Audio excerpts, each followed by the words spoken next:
박 PD의 픽. 75세인 김씨, 오전 6시에 일어나서 거실 통창으로 날씨를 살펴봅니다.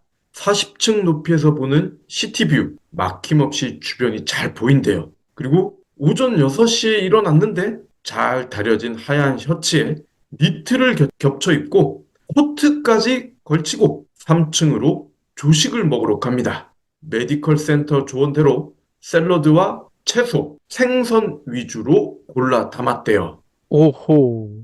무슨 드라마 얘기인 것 같은데요? 그렇죠. 근데 실제 존재하는 인물 중에 하나라고 합니다. 식사를 마치고 오전 8시 6층에 있는 도서관에 갔대요. 평소에는 오전 9시까지 서울 서초동으로 출근하지만 오늘은 재택을 해도 되는 날이라 도서관에서 업무를 봅니다. 조간 신문을 읽고 노트북으로 업무를 보니 오전 시간이 다 지나갔대요. 오후에는 오랜만에 미국에서 온 아들 내외를 맞았는데 마침 방학이라 손자도 같이 왔는데 아버지는 여전히 멋있으세요라는 아들의 말에 기분이 너무 좋았다고 합니다. 저녁은 3층 뷔페 레스토랑에서 먹었고요. 김 씨는 정장에 나비 넥타이도 맺고 아내는 밍크 쇼를 둘러서 멋을 냈다고 합니다. 어허. 무슨 재벌가 이야기인 것 같은데요? 이게 도대체 뭔 얘기인가요? 네. 서울 광진구 자양동에 있는 더 클래식 500이라는 어르신들이 주로 사는 일종의 레지던스입니다. 혹자는 고급 실버타운이라고 표현을 하기도 하고요. 그러니까 방금 말씀드린 김 씨는 더 클래식 500에 사는 그냥 평균적인 인물이라는 겁니다. 호텔이 떠오르지만 더 클래식 500은 서울 도심에 있는 실버타운이죠. 도우맨이 차 문을 열어주고 짐도 받아주고 건물에 들어서면 화려한 조형물이 방문객을 맞이합니다. 프론트 데스크에서는 직원들이 손님을 맞이하고요. 레스토랑, 피트니스 센터, 스파, 수영장까지 층층이 편의시설이 다 있다. 즉 호텔이나 마찬가지인데 호텔과의 차이점은 손님들의 연령층이 70대라는 거. 실버타운 하면 보통은 은퇴하고 건강이 나쁜 시니어들이 여생을 편히 살기 위해 찾는다. 이런 인식이 있지만 도심의 고급 실버타운은 돈도 많고 건강하고 뭣도 아는 그런 분들이 산다라는 게 이곳 실버타운의 주장입니다. 그렇군요. 대신 가격도 엄청 비쌀 것 같아요. 맞아요. 가격이 어마무시합니다. 보증금이 무려 9억, 월세는 500만 원이에요. 그렇다 보니 이곳에 계시는 분들 현역이래요, 현역. 70세가 넘었는데 어디에서 일을 하시나 봤더니 의사, 법조계 이런 전문직이라고 합니다. 그렇군요. 그런 분들이나 되니 이 정도의 비용을 감당할 수가 있겠죠. 맞아요. 더 클래식 500에는 385실이 있는데 지금은 빈 방이 없다고 합니다. 그래서 대기를 걸어 놓으면 2년은 기다려야 된대요. 방은 보통 55평 정도인데 층수나 방향에 따라서 선호도가 다르기 때문에 더 많이 기다려야 되기도 한대요. 하지만 재계약률이 워낙 높다 보니 대기가 한없이 길어질 수도 있다라는 게 더 클래식 500의 설명입니다. 그렇군요. 그러면 비슷한 실버타운도 늘어날 것 같은데요. 맞습니다. 여가나 문화생활을 중요시하는 부자 시니어들이 늘면서 요즘에는 이러한 고급 실버타운이 많이 있다는 거예요. 서울 강남 자곡동에 있는 시그넘 하우스. 너무 장사가 잘 돼서 인천에다가 하나를 더 만들었대요. 그리고 종로 평창동에는 KB 골든라이프 케어 평창 카운티라는 실버타운이 최근에 오픈을 했고 VL 르 웨스트라는 실버타운도 서울 마곡지구에 조성 중이라고 합니다. 은퇴 후 도시를 떠나 전원에서 여생을 보내려는 시니어 세대. 이제 옛말입니다. 요즘은 도심에서 사회 경제적 활동을 이어가고 건강하고 젊게 제2의 인생을 살아가려는 액티브 시니어가 트렌드입니다. 더 클래식 500의 허찬화 사장님이 이렇게 설명을 하더라고요. 그렇군요. 아니, 물론 모든 사람이 이렇게 살 수 있으면 정말 좋겠죠. 하지만 이렇게 살 수 있는 사람이 매우 드물 것 같은데요. 맞습니다. 지금까지 말씀드린 내용, 한 경제지에 등장한 광고일 가능성이 99%인 기사입니다. 어떤 느낌이 드시나요? 아마 이 PD님과 같은 생각을 하시는 분들이 대부분일 거예요. 허찬아 사장님, 트렌드라는 단어의 뜻을 모르는 걸까요? 일반 대중도 쉽게 동참할 수 있는 문화적 현상을 트렌드라고 합니다. 근데 보증금 9억, 월세 500, 두 가지 모두를 감당할 수 있는 사람, 그렇게 많을까요? 그리고 호텔 수준의 레지던스가 곧 도시민이어야만 하는 걸까요? 게다가 70이 넘어서도 현역인 의사나 법조인이나 교수 몇 명이나 될까요? 그런데, 그러니까요. 그런데 빈방이 없다고요? 빈방이 없는데 왜 굳이 돈을 쓰면서 광고 기사를 만들까요? 나의 면역력은 장에서 결정됩니다. 다양한 장내 유익균이 활발히 움직이면 병원 갈 일이 거의 없죠. 변비도 예방할 수 있고요. 유익균을 늘리고 잘 놀게 하는 유일한 비법, 프로바이오틱스, 즉 먹이에 있습니다. 곡물, 과일, 채소, 해조류들인데 이걸 매일 챙겨 먹기는 힘들죠. 그래서 하루 한 알 브리오 생유산균이 필요합니다. 16가지의 생유산균을 100억 마리 이상 보장할 만큼 알찹니다. 특히 특허받은 생유산균 호박 분말 코팅 기법을 사용해 장까지 살아서 도달하고요. 냄새나는 돈피, 어피가 아닌 100% 식물성 캡슐이라 먹는데 부담이 없습니다. 임산부와 어린이도 섭취 가능한 프리미엄 원료만 사용했고 식약처의 정밀 검사를 통과해 안전하고 믿을 수 있습니다. 네이버에서 경불진의 깐부 브리오 비타민을 검색하세요.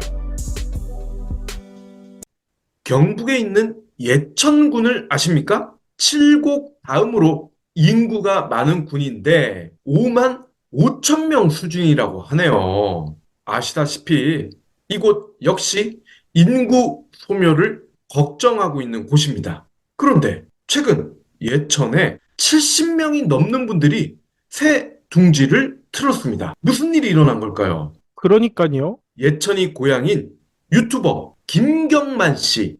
이분 도심에서 살다가 2010년 예천으로 귀향을 하셨어요. 아하. 50대시니까 40대에 고향으로 돌아오신 거죠. 예. 그런데 김병만 씨 동생은 아닌 거죠? 달인 김병만 씨 말씀하신 거죠? 그렇죠. 예, 이 달인분보다는 비주얼 상으로는 좀 더 형님이신 것 같더라고요. 근데 이분이 돌아왔더니 자신의 고향에 갈수록 빈집이 늘어나네? 가슴이 아팠다고 합니다. 그래서 빈집과 빈집을 수리해서 사는 법, 예천군의 지원을 받는 법, 이런 것들을 일러주는 유튜브 방송 마니 TV를 운영하기 시작했습니다. 예, 경만이니까 만을 많이라고 쓰신 것 같아요. 마니 TV 구독자가 무려 14만 명입니다. 경불진에 비하면 우주 대스타시죠? 아이고. 그리고 100만 건이 넘는 조회수를 기록한 에피소드도 있을 만큼 많은 분들의 관심을 받고 있더라고요. 실제로 마니 TV를 보고 빈집에 대한 관심이 커진 분들이 직접 현장을 방문하거나 실제 거주로 이어지는 사례가 늘고 있습니다. 놀라운 건 고향 사랑에서 시작한 일이긴 하지만 김경만 씨가 그 어떠한 대가도 받지 않는다는 점입니다. 보통 이런 일, 즉 중계를 하면 수수료 명목으로 돈을 받게 마련인데 김 씨는 마을의 빈집이 늘면서 점점 쪼그라드는 고향이 안타까울 뿐이다 라고 말할 뿐입니다. 그러면서 적은 돈을 들여서 한번 살아보고 괜찮네 이 동네 요 단계를 거치고 싶은 것 뿐이다 이렇게 강조를 합니다. 그렇군요. 아니, 그러면 적은 돈이면 도대체 어느 정도이길래 적은 돈이라고 할까요? 네. 김경만 씨 설명에 따르면 예천의 빈집은 일반적으로는 임대 형식이라고 하고요. 공짜인 경우도 있지만 보통은 월 5만 원 내외입니다. 그러니까 1년 동안 내는 임대료가 많아봐야 60만 원이라는 거예요. 와하. 여기에 예천군에서요. 이사비 100만 원, 빈집 수리비 500만 원, 설계비 50% 지원, 그리고 정착 지원비, 영농 기반 조성비, 뭐 이런 것들은 오시는 분마다 조금 차이가 있기 때문에 이런 것들을 다 포함을 한다면 빈집 리모델링 하는데 드는 비용도 꽤 줄일 수가 있다는 거죠. 그렇군요. 아니, 그런데 우리나라 빈집 엄청나게 많잖아요. 그 많은 빈집들 다 이런 식으로 홍보도 해주고 많은 분들 이사하게 해주면 진짜 좋을 텐데 말이죠. 맞습니다. 김경만 씨 같은 분들이 더 많이 나와준다면 빈집 해소에 적지 않은 도움이 될 것 같은데 2022년 기준으로요. 우리나라에만 빈집이 무려 140만 호가 넘습니다. 140만. 어마어마하지 않습니까? 이 중 경북에만 12만 호가 있대요. 10집 중 한 집이 이미 빈집입니다. 유튜브로 지역을 잘 알렸다라는 소문이 났고 그 공로를 인정받아서 9급에서 6급으로 고속 승진한 충주 공무원 이야기 다들 들어보셨을 겁니다. 김경만 씨를 이참에 예천군 홍보 담당 공무원으로 임명하면 어떨까요? 그러니까요. 예천 군수님께 강추합니다. 참고로 마니 TV에서는요 싱글 귀촌인 모임 이런 재밌는 듀오 못지않은 이벤트도 가끔 진행을 하더라고요. 빈집을 고쳐서 살고 남녀의 만남도 늘리고 이렇게 되면 출산율 저절로 올라가지 않을까요? 서울 도심에 보증금 9억에 월 500만 원짜리 월세를 내야 하는 더 클래식 500. 경북 예천에 월 5만 원 빈집을 수리한 새집. 그리고 듀오의 역할도 해주는 지역. 여러분의 선택은 무엇일까요? 이 시점에서 우리가 눈여겨봐야 될 통계가 하나 있습니다. 울산광역시의 인구 추세인데요. 7년 4개월 만에 인구가 증가했다고 합니다. 작년 9월부터 12월까지 4개월 연속 인구가 증가했고 많지는 않지만 1067명이 늘었어요. 지방 소멸 큰 도시라고 해서 예외는 아닌데 영남권의 5개 광역 지자체 중에 4개월간 인구가 늘어난 곳은 울산이 유일합니다. 이유는 짐작하셨을 거예요. 결국 일자리입니다. 일자리. 울산에 최근에 일자리가 늘어났다는 건데요. 국가 첨단 전략산업 2차전지 특화단지 지정, 맞춤형 전략적 투자 유치 활동을 통한 전기차 울산 공장 신설, 이처럼 대규모 프로젝트, 그리고 그로 인한 일자리가 많이 늘었다는 겁니다. 시도별 인구 이동 분석 결과를 보니까 이게 작년인데 울산의 전입자 수 증가율 2.2%는 수도권 제외 전국 1위입니다. 전출자 수 감소율 마이너스 4.8%는 수도권을 포함해도 전국 1위입니다. 그만큼 일자리의 힘이 절대적이다라는 걸 알 수가 있죠. 더 클래식 500에 교수나 의사나 법조인, 이른바 전문직의 시니어들이 많은 것도 이런 직업을 가진 분들은 대부분 서울,